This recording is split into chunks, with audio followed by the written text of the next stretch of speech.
यह जो क्रम चल रहा है सममोक्ष से समाधि, इस पुस्तक का यह छठा प्रवचन है। पिछले प्रवचनों में जो 5 प्रवचन हुए ये एक क्रमबद्ध थे जो बम्बई में गौर टैंक में हुए थे, और इन 5 में एक बात समेट कर रख दी गई। अब यहाँ जो व्याख्यान शुरू हो रहा है कुछ अलग है। मैं फिर कहना चाहूँगा कि ओशो ने जितने भी व्याख्यान दिए हैं उनका संकलन इस पुस्तक में है, ना कि इसका पुस्तक रूप में लिखा गया ओशो के द्वारा। तो रजनीश ने सिर्फ व्याख्यान दिए थे और इसका संकलन किया गया, इसीलिए इनके जो नाम हैं पुस्तक के नाम के साथ साथ जो चैप्टर्स के प्रवचन के नाम हैं उनका भी तालमेल इतना अच्छा नहीं बैठता है जो विषय वस्तु है। जैसे कि इस प्रवचन का नाम है यौन जीवन ऊर्जा का आयाम। अब इसमें यौन का इतना संबंध ही नहीं कुछ है इस प्रवचन के अंदर, बाकी बातों में भी नहीं है, जीवन ऊर्जा का भी नहीं है, लेकिन नाम दिया है, कुछ संबंध बिठाने के कारण नाम दिया है। तो जो बातें यहाँ पर कही गई हैं वो ऐसी है ही नहीं जैसे लोग सोचते हैं। इस प्रवचन का मुख्य बिंदु जो रहा वो है प्रेम। प्रेम पे ही बात शुरू हुई और अंत में ख़त्म की गई ईश्वर के ऊपर। प्रेम से इसका आरंभ हुआ। ओशो कहना चाहते हैं कि प्रेम को समझने की आवश्यकता है। वो एक रुग्ण प्रेम की बात कर रहे हैं, रुग्ण धर्म की बात कर रहे हैं जो अधर्म से भी बुरा है, और एक जो धर्म जो ठीक है वास्तविकता में है। प्रेम अहंकार को तोड़ने वाला है।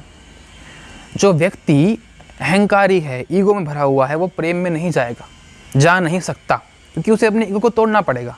प्रेम अहंकार की बलि मांगता है। अपने अहंकार की बलि देकर यदि आप प्रेम में जाना चाहते हैं तो जाइए, जाना पड़ेगा, इसके अलावा कोई उपाय नहीं है। किसी से जुड़ने के लिए आपको झुकना पड़ेगा, प्रेम में आना पड़ेगा। बिना प्रेम में, बिना झुके जुड़ना संभव नहीं है। इसीलिए जो अहंकारी लोग होते हैं उन्होंने प्रेम का विरोध किया है। प्रेम के समर्थन में नहीं रहेंगे कभी वो लोग, ना होंगे, क्योंकि प्रेम अहंकार को तोड़ना चाहता है।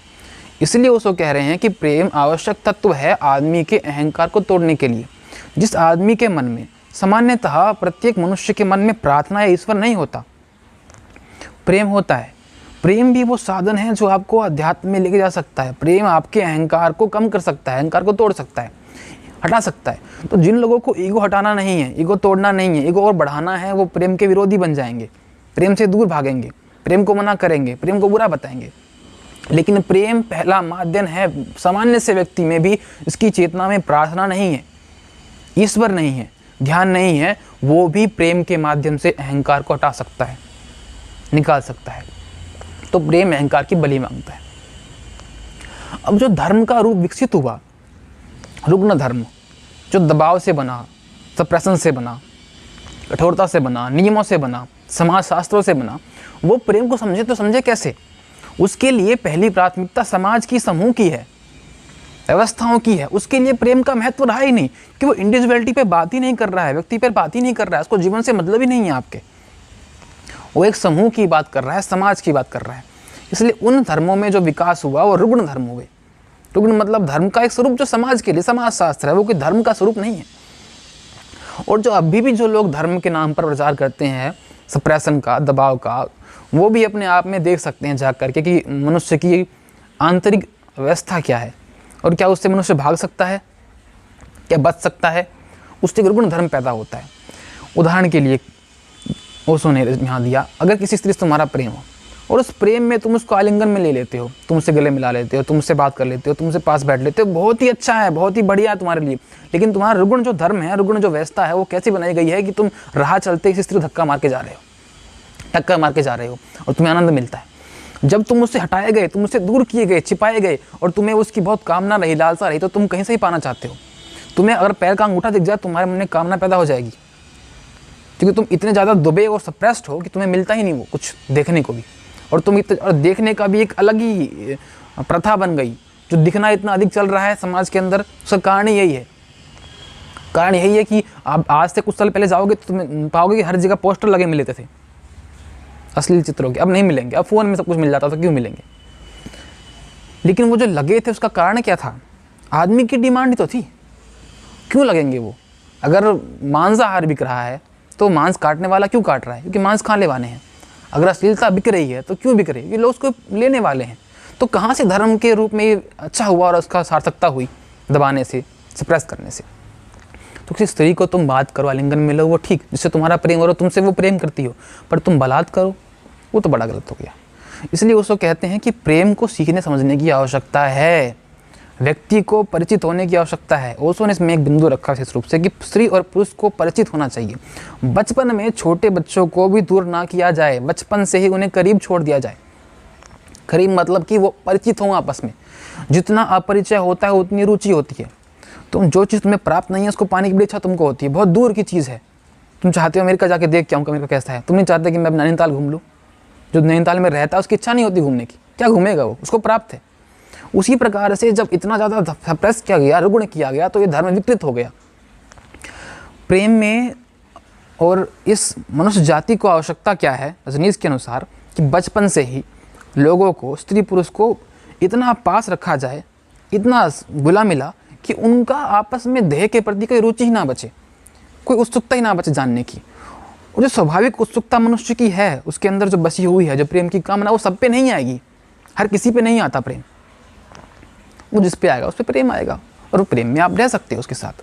लेकिन जब इतना कंप्रेस किया गया, इतना दबाव दिया गया, जानने ही नहीं दिया गया, बुरखों में ढका गया और घूंघटों में लगाया गया और अंग अंग ढक दिया गया, तो बड़ा रुचि बनी। पुरुष के देह में रुचि क्यों नहीं रहती इतनी? खुला देह है, कौन कहाँ छुपाने वाला है, क्या छुपाया उसमें? स्त्री में इतनी रुचि क्यों बन गई?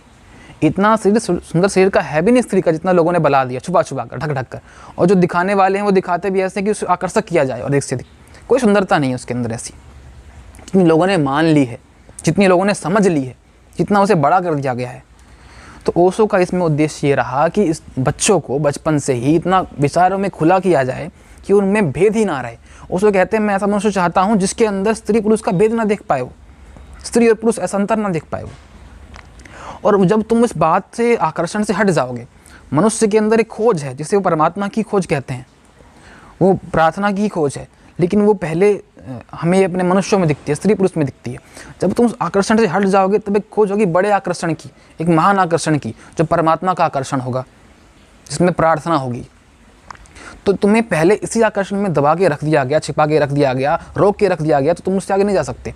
और ये दिख रहा है कि जिन लोगों ने दबा के रखा है वो आगे कहाँ जा रहे हैं, और जिनने विकसित भी किया, खोला भी, उन्हें रुग्ण खोला बहुत, उन्होंने ठीक से उसको समझा भी नहीं, समझने का प्रयास भी नहीं किया।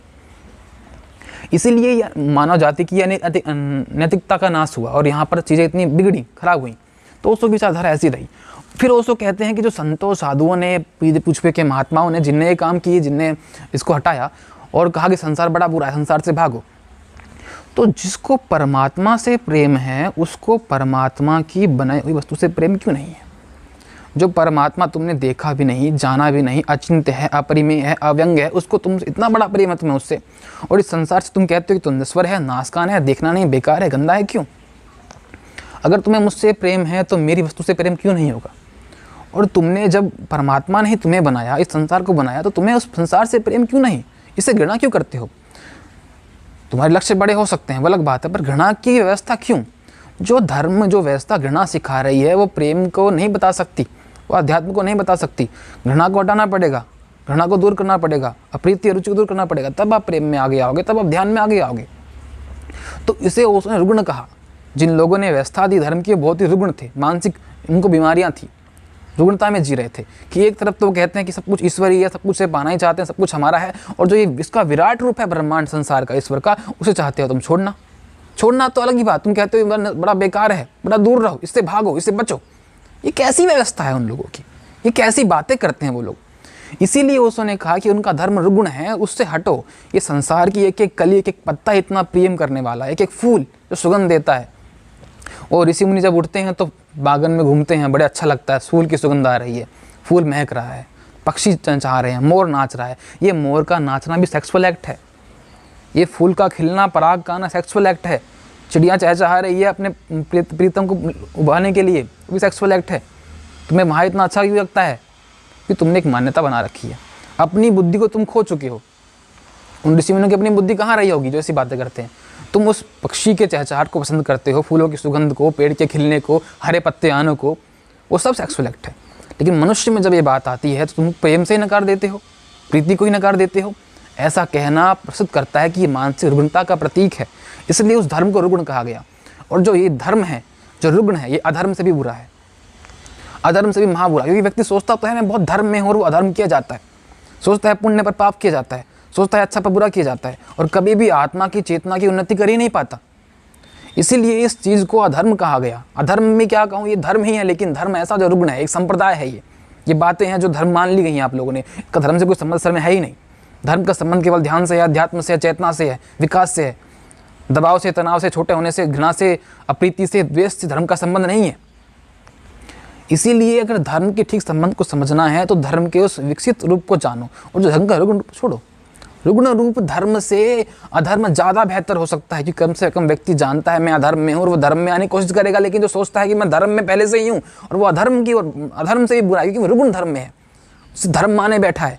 जिस व्यक्ति को पता लगे मैं रोगी हूँ, मेरे पेट में दिक्कत है, मेरे हाथों में दिक्कत है, मेरे हाथों में दिक्कत है, मेरा मुंह, मेरा हाथ, मेरे कान खराब है, वो ठीक करेगा। लेकिन जो जानता ही है कि मैं ठीक हूँ लेकिन रोगी है, कोढ़ का रोगी अपने को कोढ़ी नहीं माने तो क्या करे, जीवन भर कोढ़ से भरा रहेगा। लेकिन अगर वो समझ जाए एक बार कि वो धर्म रुग्ण है तो वो निकलने का प्रयास करेगा। कम से कम वो अधर्म समझता है तो निकलने का प्रयास करेगा। लेकिन जो धर्म मानते हैं, रुग्ण धर्म को भी धर्म माने बैठे हैं, अच्छा माने बैठे हैं, भला माने बैठे हैं, महान माने बैठे हैं, उनमें कहाँ से अवकाश होगा कि वो धर्म को समझेंगे और निकलेंगे। इसीलिए इसका उद्देश्य यही रहा कि धर्म के जो दो रूप हैं, जो एक रुग्ण धर्म और एक ठीक धर्म, जो विकसित है, विकासशील है, मनुष्य को प्रेम की ओर लेके जाता है, उसके ओर मनुष्य बढ़े।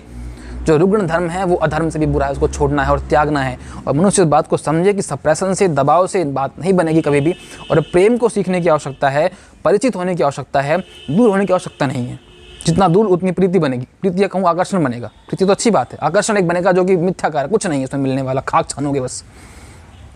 तो इसलिए ओशो का जो मुख्य उद्देश्य इसमें रहा बताना पहला कि प्रेम को समझने से अहंकार कम होता है। प्रेम अहंकार को बढ़ाएगा नहीं, प्रेम तुम्हें दूर नहीं करेगा, प्रेम ईगो को कम करेगा, प्रेम तुम्हें ध्यान में, अध्यात्म में लेके आएगा।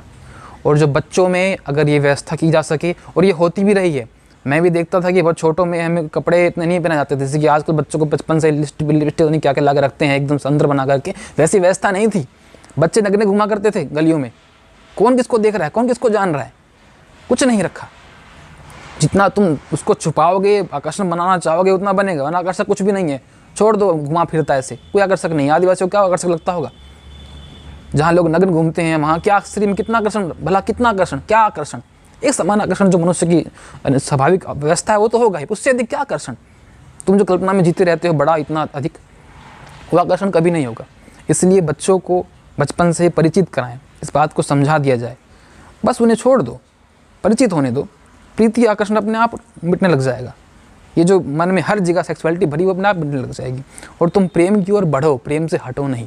प्रेम से हटोगे तो अपने आप ईगो बनेगा, अहंकार बनेगा। वो अहंकार कोई अच्छा नहीं है अध्यात्म के मार्ग पर, अहंकार बहुत बुरा तत्व है। और जब तुम प्रेम की ओर जाओगे तब तुम समझोगे कि ईगो हट रहा है, तुम्हें ईगो छोड़ना पड़ेगा। और तुम कहते हो भगवत प्रेम तुम क्या करोगे? तुम्हें आप संबंधी में, मनुष्यों में ही प्रेम नहीं हो पा रहा है, पक्षी पक्षी में प्रेम नहीं हो पा रहा है, पत्ते में प्रेम नहीं हो पा रहा है, घास फूस में प्रेम नहीं हो पा रहा है। जो परमात्मा की साकार रचना है, हर जगह दिखती हुई, बिखरी हुई, महकती हुई, वहाँ तुम्हें प्रेम नहीं हो पा रहा है। और तुम कहते हो कि मैं कल्पना में प्रेम करूँगा, शब्दों में प्रेम करूँगा, विश्वास करूँगा। कहाँ विश्वास करोगे तुम? पत्तियों में प्रेम करो, मनुष्यों में प्रेम करो, फूलों में प्रेम करो, जो जीवन तत्व है उसमें प्रेम करो। क्यों नहीं कर पाते हो? ईगो तुम्हें रोकता है, अहंकार तुम्हें रोकता है। तो इस अहंकार को तोड़ने के लिए प्रेम की आवश्यकता है। यही इस प्रवचन का सार है, बिंदु है, मुख्य है। और ये बातें बहुत ही गंभीर हैं, लेकिन आपने अगर ध्यान से सुना है इस बातों को तो बहुत आपका आभार है। आपके भीतर भी परमात्मा बैठा जिससे आप प्रेम करें, जिससे मैं प्रेम करता हूँ। जो अखंड सर्वव्यापक परमात्मा है उसी को मेरा प्रणाम है, मुझे अपना ही प्रणाम है, मुझे आपका प्रणाम है। आप सबका धन्यवाद है।